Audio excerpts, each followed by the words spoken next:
Good day, fellow deal makers. Welcome to the Deal Scout. On today's show, we're going to talk about funding the first. Robert, welcome to the show. Hey, Josh, thank you so much for having me. Yeah, absolutely, man. So tell us a little bit about who you are and what are you up to? Sure, I'm an active duty NYPD detective. I have 13 and a half years on the job, and I'm also the CEO of fundthefirst.com, which is the nation's leading verified crowdfunding platform for those who serve their families and their friends. No kidding. All right, so active duty NYPD detective. Let me just begin with this. Thank you for your service. For all frontline workers, you included, military, police, fire, veterans, right? Like all you people, I stand, salute you. Thank you. So, Robert, thank you. Thank Uh, you. yeah, man. So, what the heck is Fund the First? Like, I understand, it's the first ever, the crowdfunding platform for first responders. Like, what does that mean? What do you do in that? Sure. So crowdfunding is a unique space, right? It's where people go to raise funds for all different types of causes. Right now, we see causes like police officers Rivera and Mora that happened in the NYPD that passed away. Tragic event. Rest in peace. As an NYPD detective myself, I feel that hard. It's really difficult. We actually at our platform we have the fundraiser for that campaign authorized by the department. That fundraiser now has raised over $400,000 for those two families. It's absolutely incredible. It's a sea of blue support coming in for these families.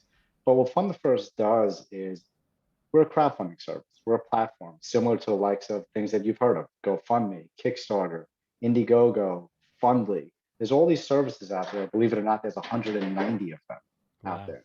It's a giant industry, but across the whole industry, there's no true vetting or verification. And what I mean by that is there's no true way where people start a fundraiser and they know that their donors understand that the money is only going to that cause. So what do we see nowadays all the time? Hey, send money to my Venmo, and I'm collecting money for XYZ, and I'm going to distribute it. Well, where's the transparency? Do you see anything?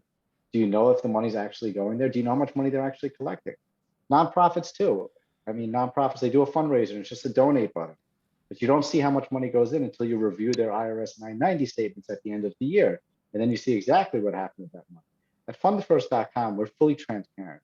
You will see on each fundraiser exactly how much money is coming in. And with us, we're transparent about our fees. It's a 5% fee. It's minimal. It's there to ensure that our verification model works through our partnership with ID.me. And it's there to bring the nation through marketing. You understand marketing. We got to market across the country. It's there so we could give everyone a trusted service to rely on when fundraising. In 18 short months, we've now had 294 fundraisers on our platform that have raised over $3 million. It's again shows thinking about it. It's an incredible way of giving back through a service that could be relied upon, really. And it's incredible. Yeah. So you mentioned that there was an event that just happened. We're in end of no January, holy moly, 2020, and you said that there was an event that just happened with some police officers in New York. What I don't really follow the news. What Good, what happened? Give us an good. idea. What? I'm glad you don't. Sometimes the news gives this. We'll get it. That's a whole other story. Yeah. But unfortunately, two of our police officers in the NYPD in 32nd precinct, uptown in Manhattan, they were killed in an on-duty shooting. They responded to a domestic violence call. When they got there, they were basically ambushed. It was horrible, horrible. One of the third officer that was there, he was a hero. He prevented anything else from happening after that. But unfortunately, we tragically lost two of our own, and it's a sad, sad event to live through this. And I've been a detective now and on the job for over 13 years, and I see it way too often. Yeah. It's very difficult. All right. So let's do this as an audience, and let's just do a moment of silence for their family. Their family. We're sending prayers and love to you guys, but let's just do a moment of silence.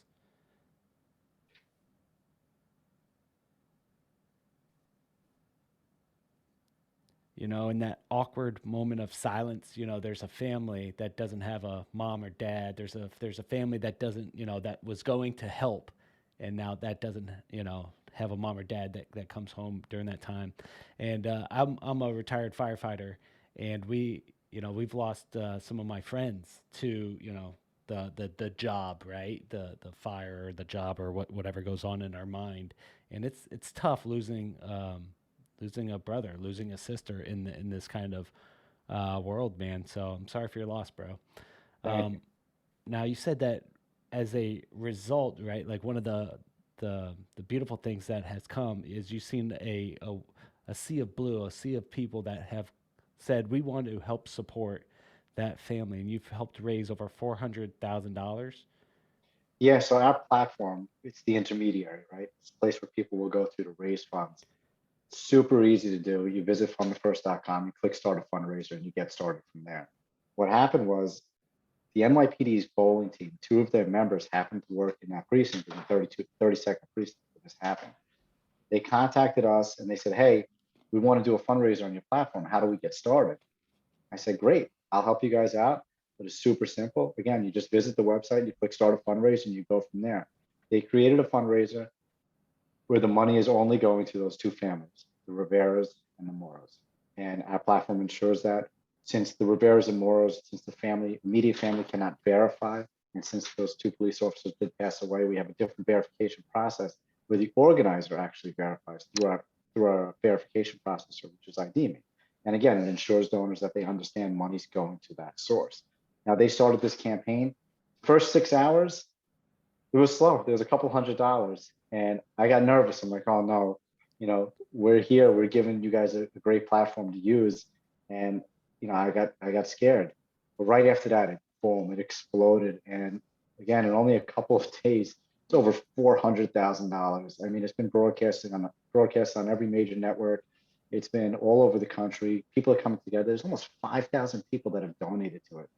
It's a lot of people, and it's that sea of love that's coming in to show these families that support system. And that's really what our platform provides, a trusted support system. Yeah. So kind of take us back as to how you got started in this, and what inspired you to get this ball rolling. Yeah, I mean, inspiration is everything in a businessman's career, right? When you Yeah. when you're going through your careers in business and you want to develop your own company or your own programs, whatever it may be, there's so much trial and error, right? And you're going through so many different things and you're brainstorming. You're like, how do I get started with this? How do I get started with that? How do I raise capital? Do I bootstrap? And it's crazy. It really is crazy in a sense to try to start a company, let alone a national brand. How do you do that? So this came out of a hardship. Unfortunately, one of my closest friends, his daughter, was born with an illness. We worked together in narcotics. He was my supervisor. And she passed away 2.5 years old, Callie Stocker. And Callie, incredible little girl, but unfortunately, her family was going through a hardship, a financial crisis.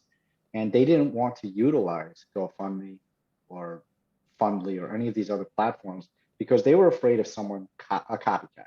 They were afraid of someone else copying their page and sending it out to their networks and saying that it's them and raising funds. And those platforms don't verify where the money goes to. Whoever organizes it connects their bank account and boom, they just go. Hmm. And there's no real vetting process at all. So I said to him, we need to do something for you. And not only you, but everyone that's going through this type of scenario for those who serve across our country. And how do we do that? Fund the First. And that's how Fund the First came to fruition, to give back a true means of verified crowdfunding that people can trust. And in the business world, how do we get started? We had to become incorporated. We had to raise capital, which we were very thankful for that we were able to do this. We had to implement a marketing strategy. We had to implement social media and all that good stuff. And then the thousands of phone calls to make this a reality, to get in touch with different departments throughout the nation and let them know that we exist.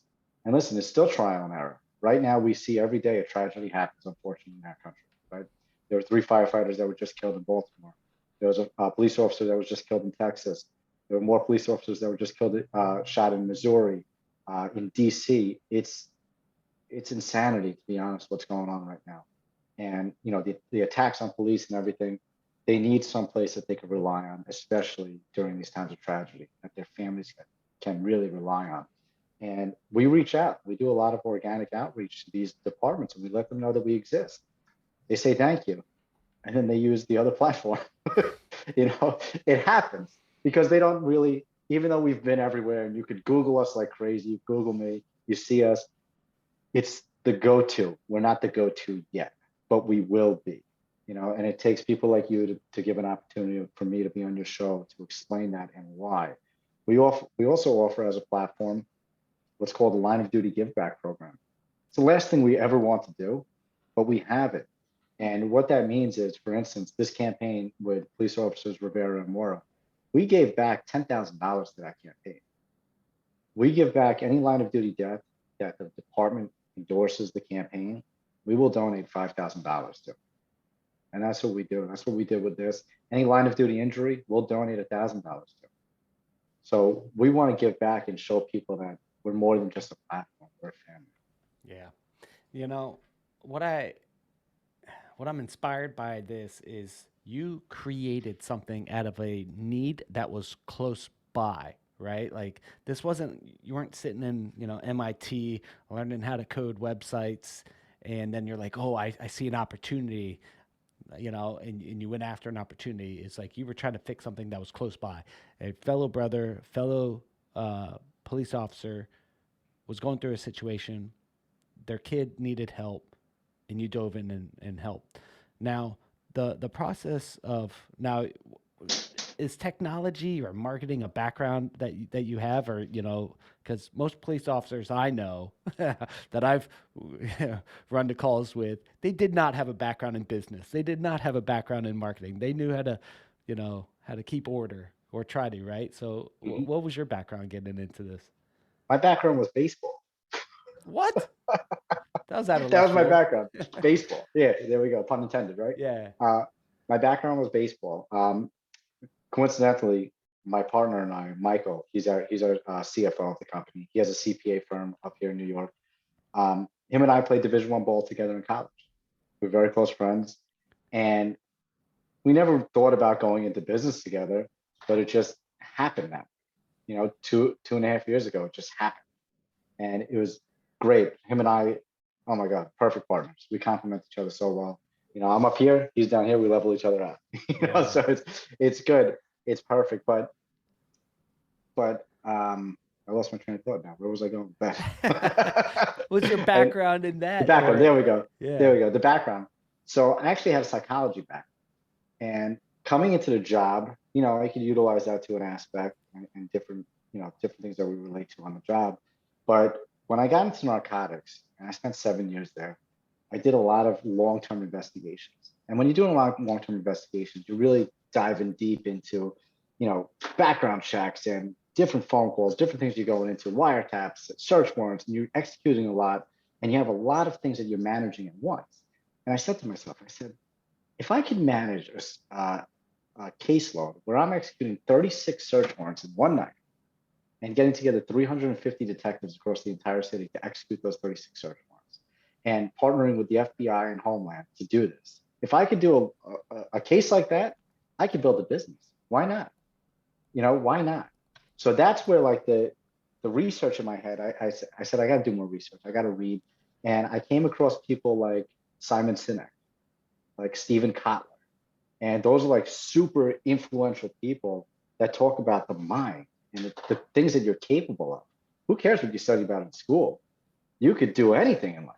You just got to put your head to it. Yeah.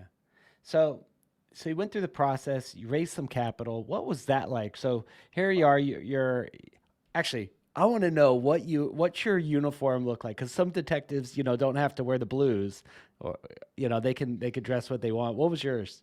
This is my uniform. You see all these tattoos. That's my uniform.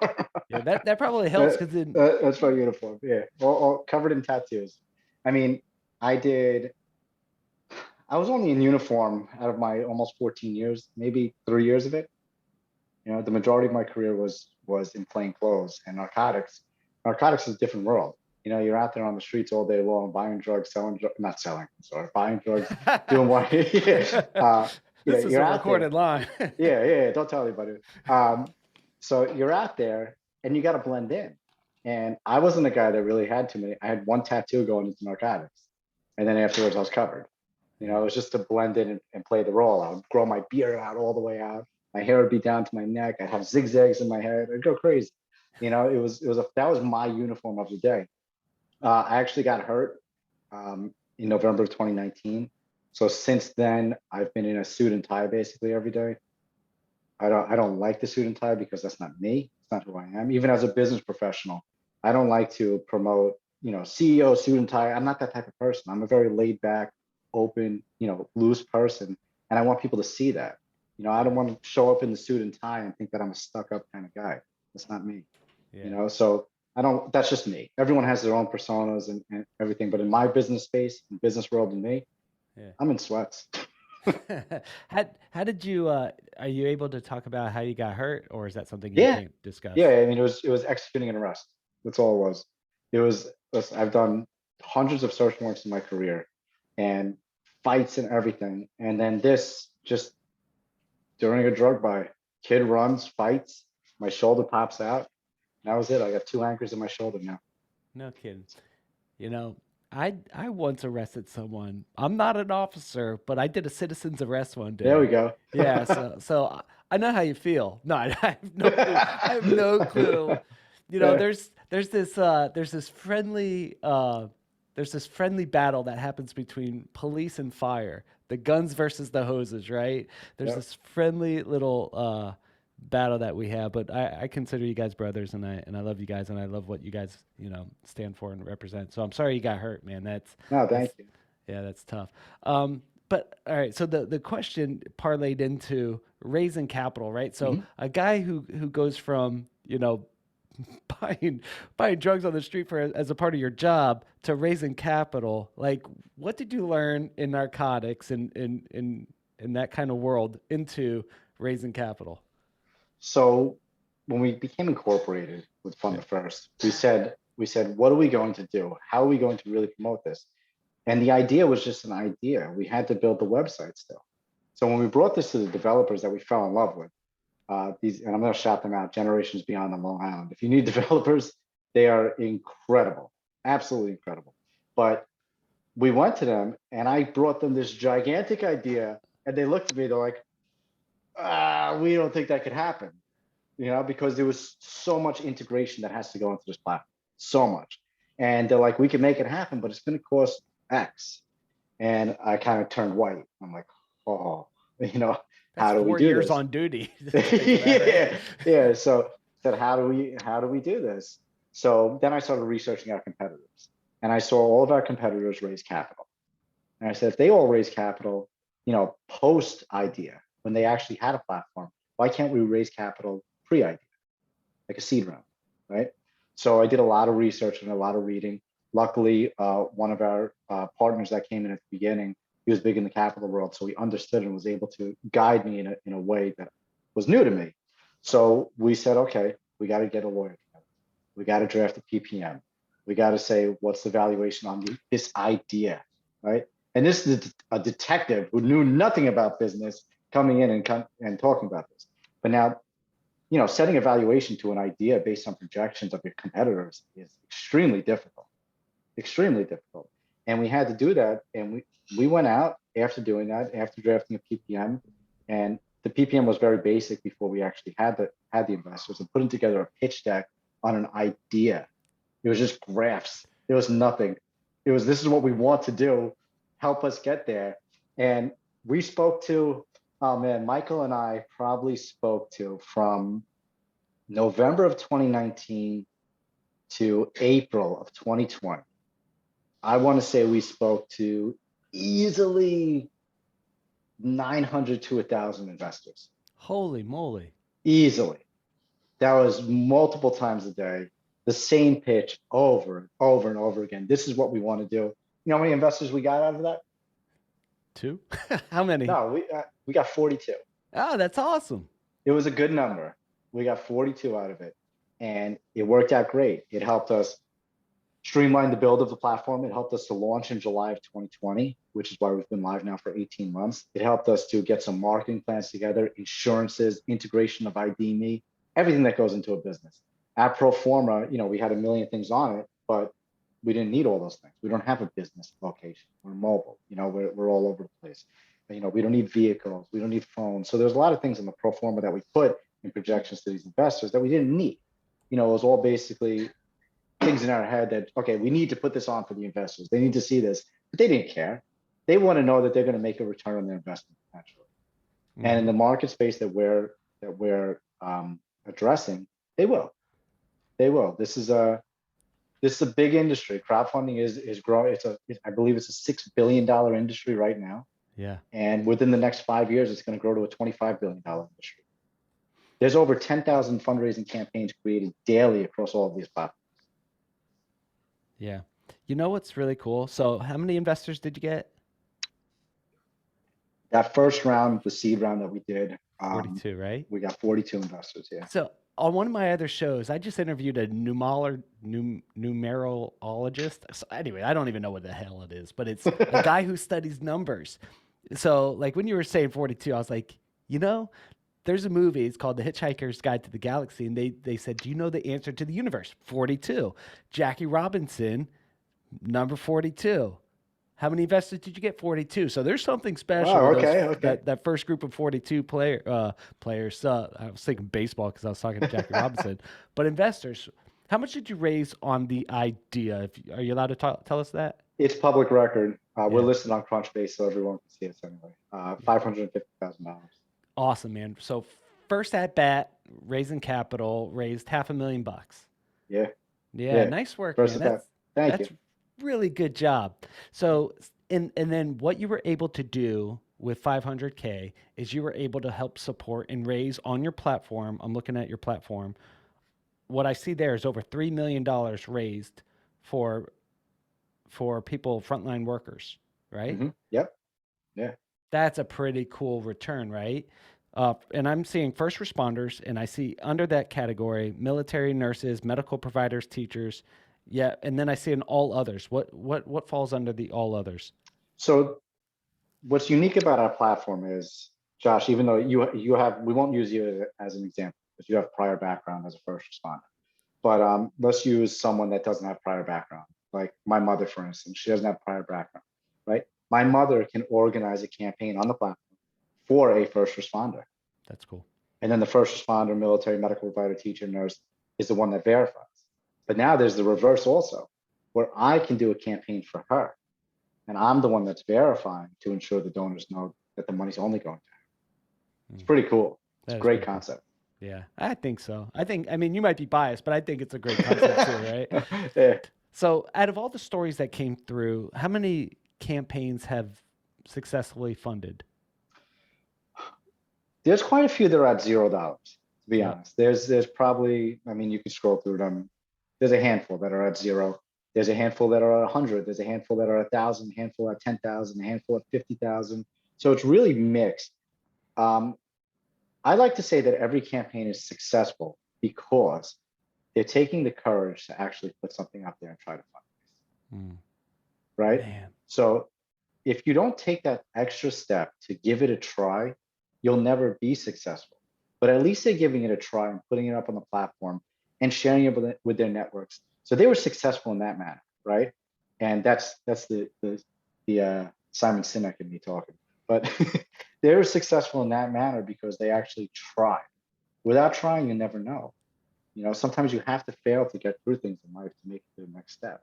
So, but we've had campaigns that have surpassed their goals like crazy. For instance, with police officers Rivera and Mora, the goal on that was originally 100 grand. It got changed to 300 grand. They kept it there. The organizers kept it there, and now it's like $400,000 raised.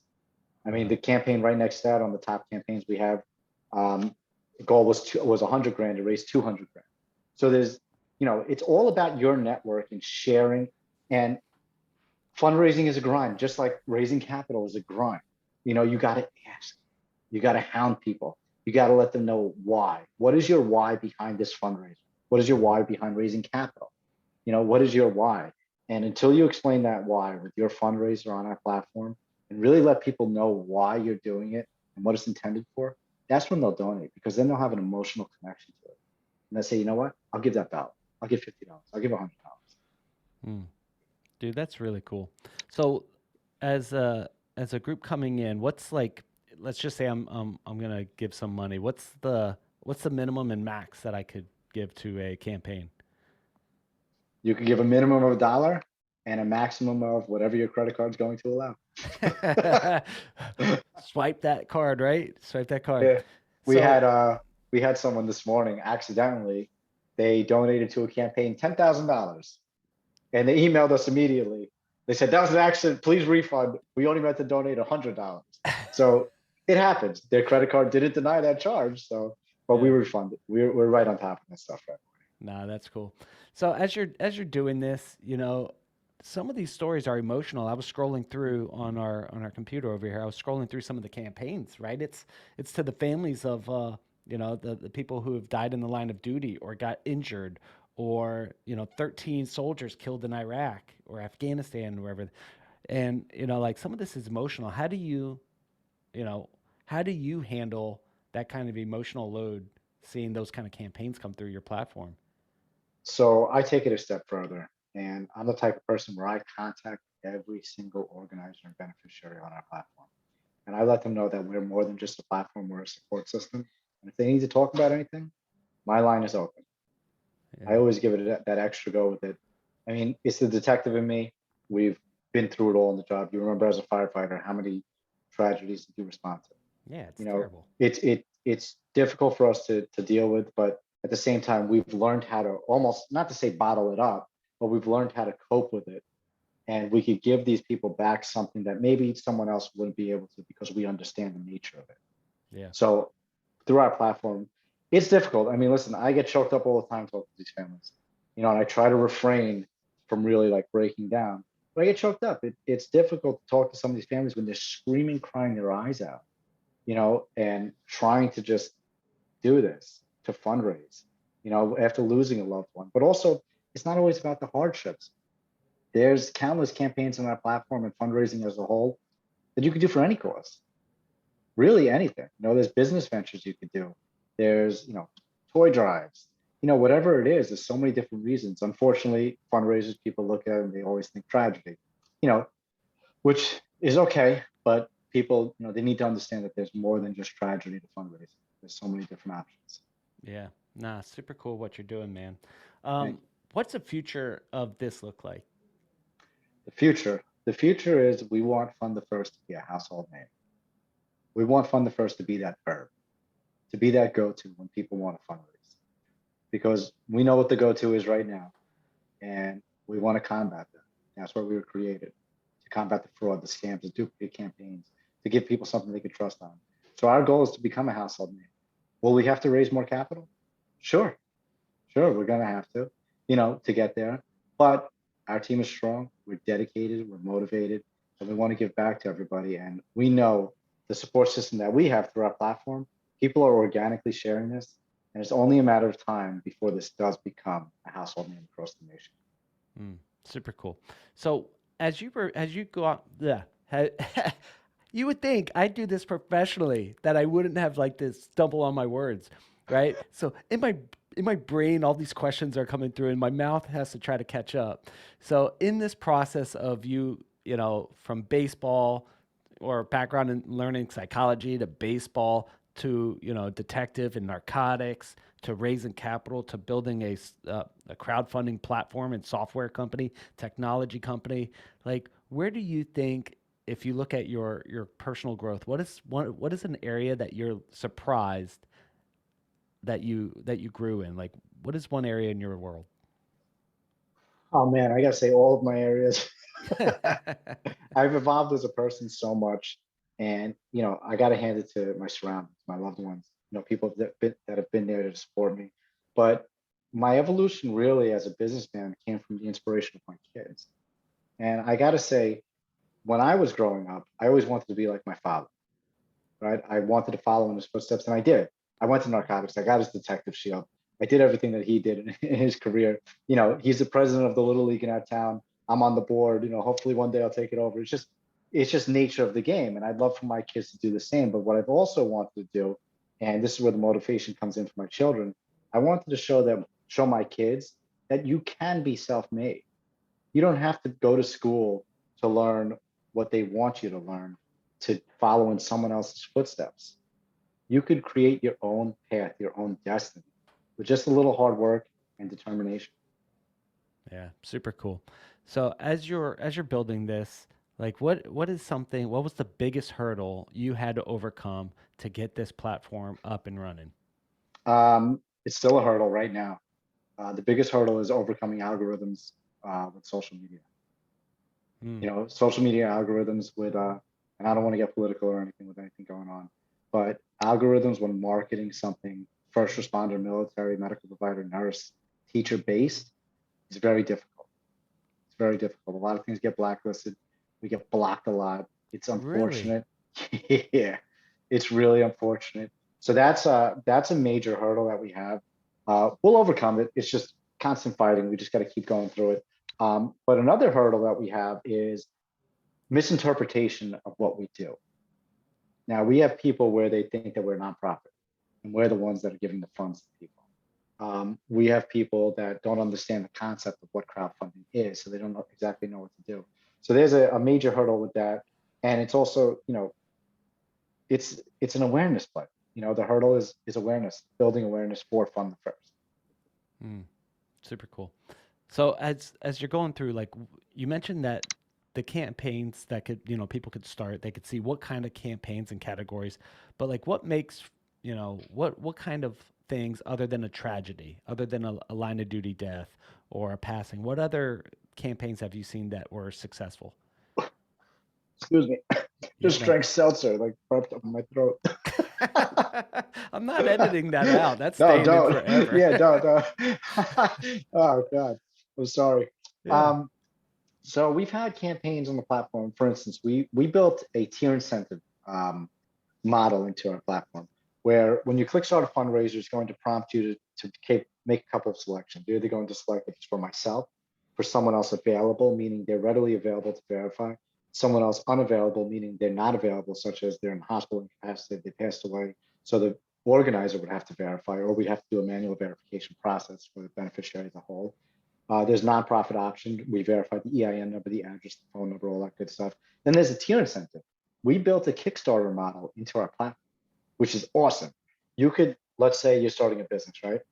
And let's say you want to sell t-shirts and you don't want to raise capital. You want to do like a little bit of a give back type program. So you say donate to tier one, $20, get one t-shirt. Tier two, donate $50, you get three t-shirts. So we built that and you could actually select your options. So we have a couple of companies on our platform that do that. That is the only campaign on our platform that is considered income, because it's income to the business. Now, all the other campaigns are considered a gift. You don't have to claim on your taxes at all. That's straight from our CPA, from his lips. He's the guy. So I hit, if anybody has any questions, it's all a gift. A lot of people think, oh, I have to tell my tax accountant about this. I'm like, no, you don't. It's a gift. You don't have to tell them about it. It's a gift.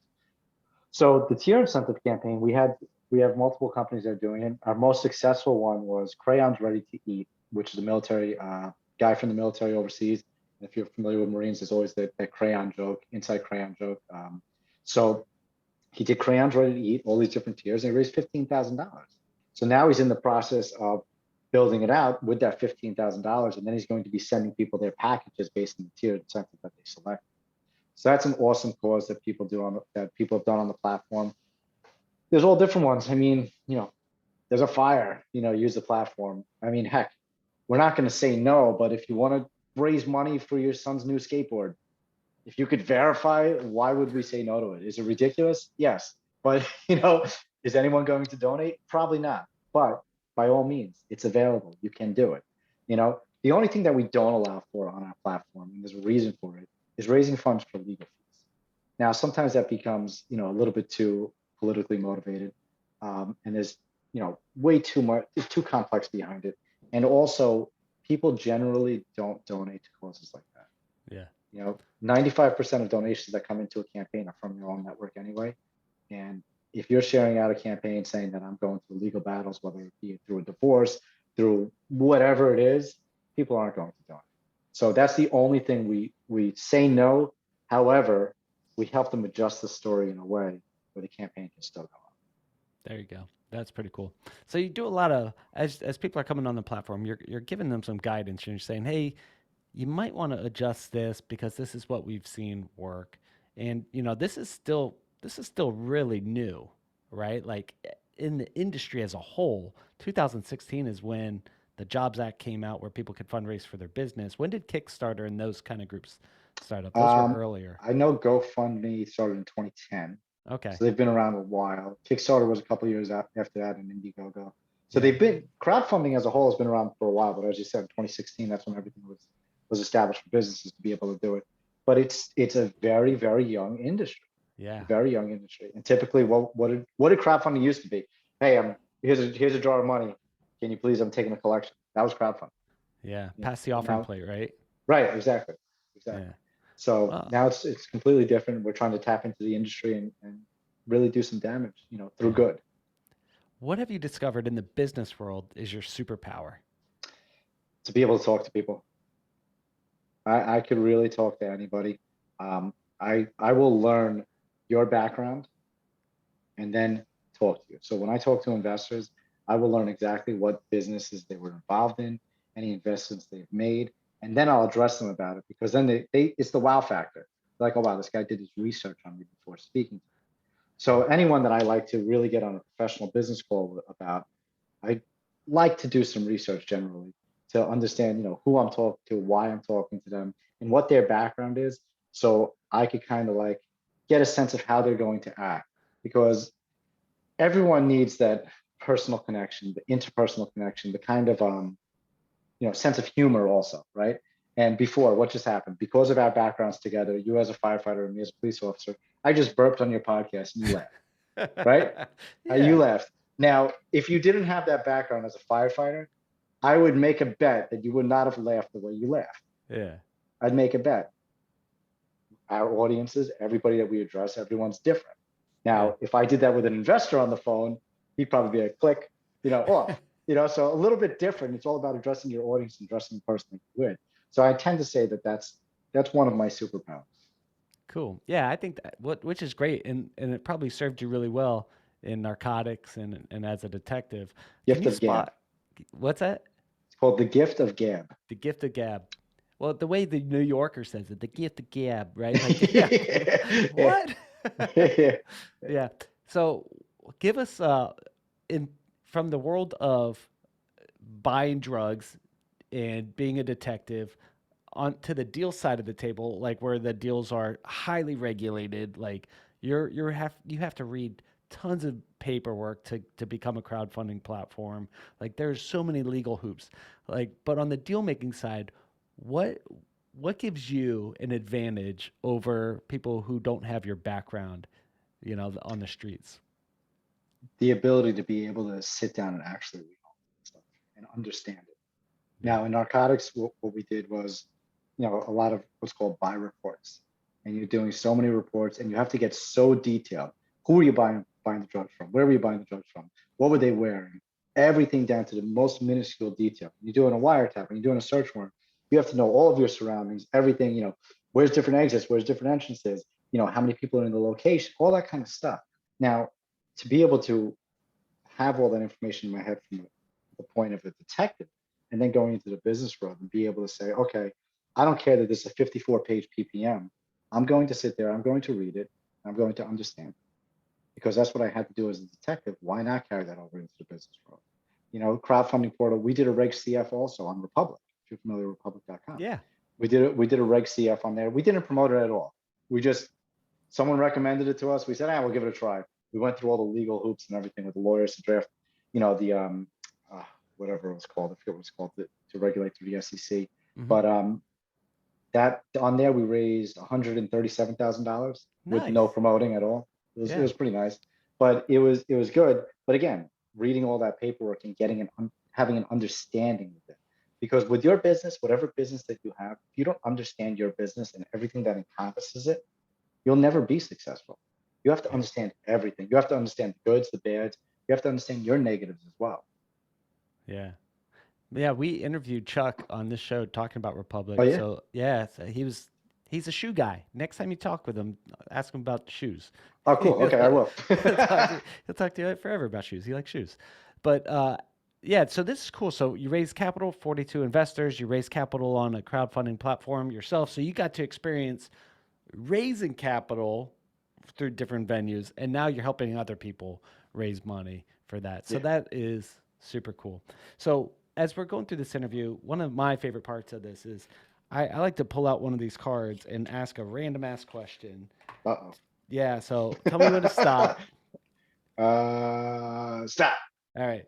So the question is, if you could be born in another era in history, which would you choose? So anytime in history, when would you choose to Ooh. live in, and why?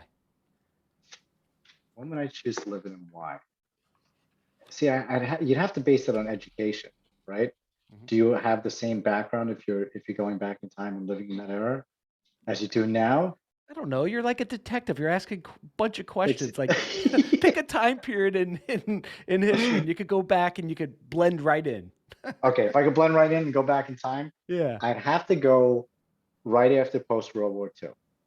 Now, the reason being, and whether I served time in the war or not, venture capitalists, for the most part, were formed after World War II because people were coming back from the military. People were starting businesses. They didn't have capital. They wanted to bootstrap. All these people with money were coming together and they were starting these venture capital firms. And a lot of people don't realize that. Now, if I could go back in time and have an understanding of that, I would start a major business for a major need at that time, and then have these major investors come in, and my families, their families, and everyone down the line would be set for life. Now, that's if I were to be born again in any era, that's Yeah. when it would be because that was the boom of the venture capitalism. Ah, very cool. So, as you're building this platform, Fund the First, where does the future of Robert's life look like? So I'll be retiring soon from the NYPD because of my injury. I'll be out. Even though I do have two basically full-time jobs, I'll be able to conquer Fund the First at a whole different level. So that's the whole thing. I want to be able to give this my full attention. But at the same time, what's great about it is I could do it at home. I could be with my kids all the time, be with my family, be there for them to support them also. But I want to be able to really broadcast Fund the First across the nation. I have other business aspirations. I have a couple of weird ones. When I develop it, I will send it your way. You will laugh extremely hard, but I guarantee you'll buy one. Um, I've never created a product before. I guess you call Fund the First a product. It's more of a service, but the product that Michael and I, my partner, we want to develop, it's a need. Again, it's attacking a need in the industry, and no one has thought of this. Yeah. So we're gonna come out with that, and it's gonna be something really special again, something ridiculous that you'll laugh at, but just one of those things. So my aspirations, I want to keep building. Why stop with one business? Keep building other businesses, especially with the knowledge that I've gained over time. Keep going and then educate others. I'd love to consult, and I do it now. I don't charge anything. There's no reason to. I'm not the type of person that if someone calls and asks for advice or they email me and say, hey, how much do you charge for consulting to get my business started? I say, no, just get on the phone, call me, and I'll lead you through with my expertise and my experience. Not saying that mine is right, but I'll help you out the way I can. Yeah. No, that's pretty cool. So let me ask you a question. When it comes to detective, right? So background as a detective in a narc, like what movie is one of your favorite police or narc movies or detective movies or show Okay. or show? Fair. Um, you know what I love? And we're watching it right now, my girlfriend and I, Blacklist. Really? Have you seen Blacklist? I have seen a few episodes of that. You got it. So we've been watching it now. Oh man, she's looking up at me. We've been watching it for probably 5 months, and but it's just whenever we can. And Yeah. we're now up to the final four episodes. It's like after 8 seasons, and what is that? 100, like 160 episodes. It's been insane. We're Yeah. finally going to find out what's going on Blacklist, and it's FBI related, it's detective work related, investigatory, but it exposes so much that probably is going on and probably isn't going on, and it makes you think like, oh wow, I encountered that, and oh wow, that actually happens, or oh wow, that's not happening. So it's things like that. I love watching different detective movies. But Blacklist right now on my top list is that. Yeah. What's your favorite song? If I picked up your phone and I scrolled through your playlist on your songs, what was your favorite, like most played song ever? Most played song ever is "Don't Stop Believing" by Journey. Ah, I love that song. That song will pump you up. You It will. It will. It will. I used to play guitar in a band years ago, and then I went on to play bass, and I said I want to play piano. And the only thing I ever learned on piano was that song. I never learned anything else. I just learned that. Yeah. You know what we used to do to mess with our fellow police officer buddies is we'd go in their squad cars, or even we would do this to firefighters too, and we would. I think statute of limitations has passed, so I can't get in trouble for this. But we would turn the alarm on, so when they start up the car, the alarm would hit off, Oh the lights God, would pop on, and everything. Yeah. guys still do that. They still do it. Awesome. Okay. Sounds good. So, what question in this interview? Actually, before I go there, you said that there was someone in the room who just looked up at you. Who is there? Someone in the My room with you? girlfriend's down. She's downstairs. She's It's downstairs. over the balcony. Yeah, yeah, yeah. Okay. So I'll let you get some brownie points now. What's your favorite thing about your girlfriend there? You could say it out loud and you get a brownie My point. favorite thing about my girlfriend is that she cooks for me. Now she's not paying attention. Yeah. Right. So, Yeah. Robert, what's a question that I should have asked you in this interview that I didn't ask? Honestly, I think you covered everything, Josh. It's been incredible. Thank you so much for having me on the show. Yeah. I was able to really broadcast a lot about my career, especially as a businessman, which is important. People need to understand that there's more than just the job that you have. You could think outside of your job and move on. And especially us as first responders, and you know this as a retired first responder, sometimes we get caught in a bubble and we think when we retire, there's no life outside of it. We're just going to have our pensions and we're just going to move on. Maybe we'll get a security gig or something in line with what we did on the job. Sometimes people forget that there's life outside of that. And again, like I said, with motivating my children, I want everyone should realize that there's more to that. You just got to put your head to it. You just got to try. Super cool, man. Super cool. So, where could people go to learn more about Fund the First and maybe even do a deal with you? Yeah. So we could go to www.fundthefirst.com. That's our website. You can email us directly at info@fundthefirst.com.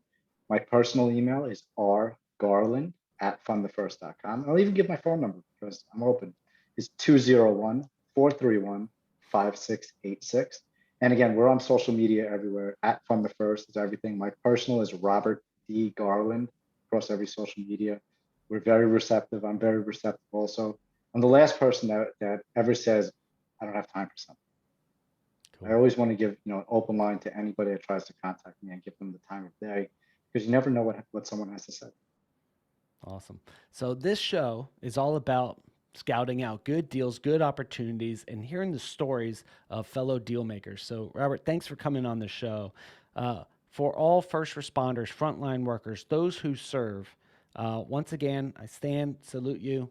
Metaphorically, I'm not doing it right this second, but I stand, salute you. I honor you, and I appreciate what you all are doing. If you're working on something and you could use some help with money, head on over to fundthefirst.com, and maybe that's a way you get one of your ideas going, or maybe support a mission that you're working on, or support a family that's hurting. But I always appreciate you guys reaching out and telling us about the deals you're working on and some of the things you're looking for in the world of deal making or investing or real estate. So if there's something that you'd like to come on the show and talk about on the Deal Scout, head on over to thedealscout.com, fill out a quick form, maybe get you on the show next. Till then, talk to you all on the next episode.